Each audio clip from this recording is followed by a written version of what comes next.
आपल्याला सगळ्यांना कल्पना आहे की पुरंदर मिल्क आणि कोल्ड स्टोरेज आपण उभं करत असताना आपण दुधाचा व्यवसाय सुरू केला। दुधाच्या प्लांटच्या वेळेस आपण 2006ला प्लांटची पूर्तता केली आणि 2005ला सुरू केलं, 6ला आपण त्या ठिकाणी चालू केला। परंतु आपल्याला पुरंदर मिल्कच्या प्लांटमध्ये कुठली सबसिडी त्या ठिकाणी उपलब्ध झाली नाही। परंतु ज्यावेळेस आपण एक कोल्ड स्टोरेज उभं केलं, हे ज्यावेळेस कोल्ड स्टोरेज आपण 2012-13ला उभं केलं त्यावेळेस आपल्याला 4.5 कोटी रुपयांची सबसिडी उपलब्ध झाली।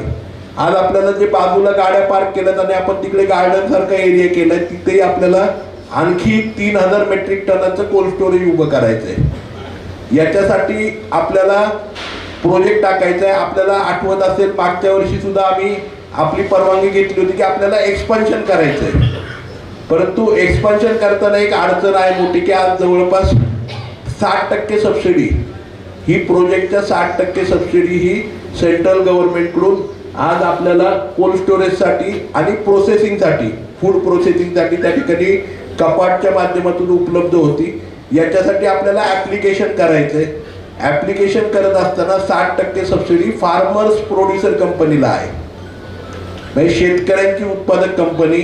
खरं म्हणजे कैलासवासी चंदूकाका जगतापांच्याबरोबर आपण सगळ्यांनी एकत्रितपणे 2005ला शेअर्स घेऊन मला वाटतंय देशामध्ये आपली सासवड माळी शुगर फॅक्टरी नंतर पुरंदर मिल्क ही एकमेव संस्था आहे की जी शेतकऱ्यांची संस्था म्हणून त्या ठिकाणी, शेतकऱ्यांची कंपनी म्हणून त्या ठिकाणी उभी राहिली।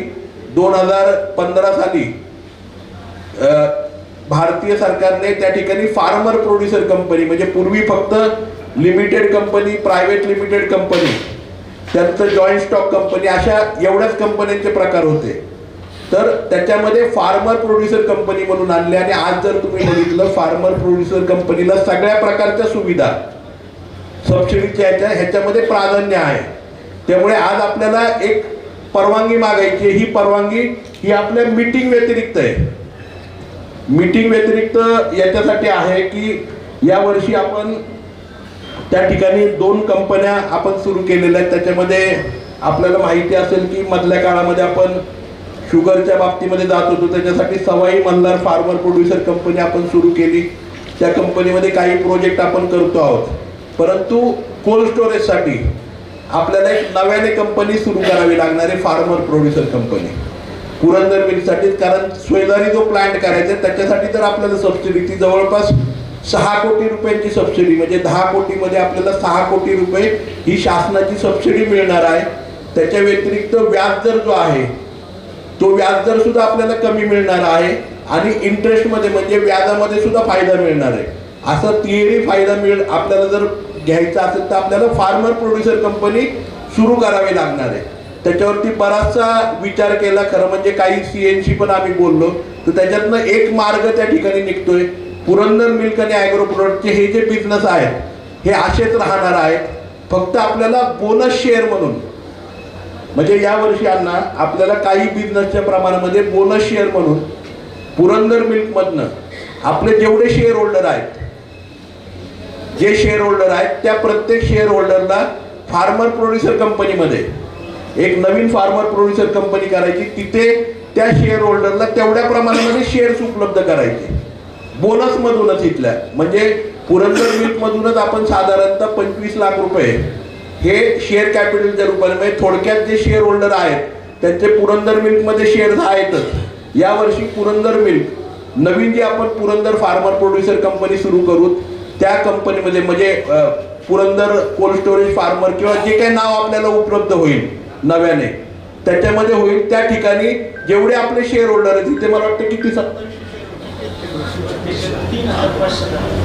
आपले सगळे मिळून 3510 शेअर होल्डर आहेत ना, हे आपले 3510 शेअर होल्डर आहेत। त्या 3510 शेअर होल्डर हे फार्मर प्रोड्युसर कंपनीमध्ये असतील आणि त्यांचीच ती कंपनी असणार आहे। फक्त काय होणार आहे की ही कंपनी पण आपलीच आहे आणि ती सिस्टर कन्सर्न म्हणजे आपल्याच मालकीची, परंतु ती वेगळी कंपनी असणार आहे, ज्याच्यामुळे आपल्याला जवळपास 6 कोटी म्हणजे 5 कोटी रुपयांची सबसिडी आणि इतर जे बेनिफिट्स आहेत, म्हणजे लोनचं इंटरेस्टवरचं बेनिफिट आणि कमी व्याज, म्हणजे कमी व्याज आणि व्याजावरचं बेनिफिट, ह्या दोन्हीमुळे आपल्याला जवळपास 6 ते 6.5 कोटी रुपयांचा फायदा आपला 10 कोटीच्या प्रोजेक्टमध्ये होणार आहे. त्यामुळे ती सिस्टर कन्सर्न आपण करतोय. त्याच्यासाठी नव्याने पैसे कुठले द्यायची गरज नाहीये, परंतु आपण काय करणार की पुरंदर मिल्कमधूनच 25 लाख रुपये शेअर कॅपिटल हे त्या कंपनीमध्ये टाकणार आणि ते सगळं विभागून आपले जे 3,510 शेअर होल्डर आहेत त्यांच्या नावाने आपण टाकायचं असा विचार करतोय. हे एका सीएननी मला सुचवलेलं आहे, त्याच्यावरती अजून ऑथेंटिकली आपण माहिती घेतोय. परंतु आपल्याला लवकरात लवकर कोल्ड स्टोरेजचं एक्सपान्शन हे करावं लागणार आहे, प्रोसेसिंग प्लांटचं एक्सपान्शन करावं लागणार आहे. त्याच्यासाठी हा निर्णय आपल्याला घेणार आहोत. हा निर्णय घेत असताना आपल्याला विशेष सभा, आज जशी सभा घेतली तशी एखादी विशेष सभाही घ्यावी लागणार आहे. फक्त आपल्या सगळ्यांना याची कल्पना असावी की अशाकडे जातोय आपण, कारण 1 वर्ष ऑलरेडी आपल्याला लेट झालंय आपला कोल्ड स्टोरेज सुरू करायला.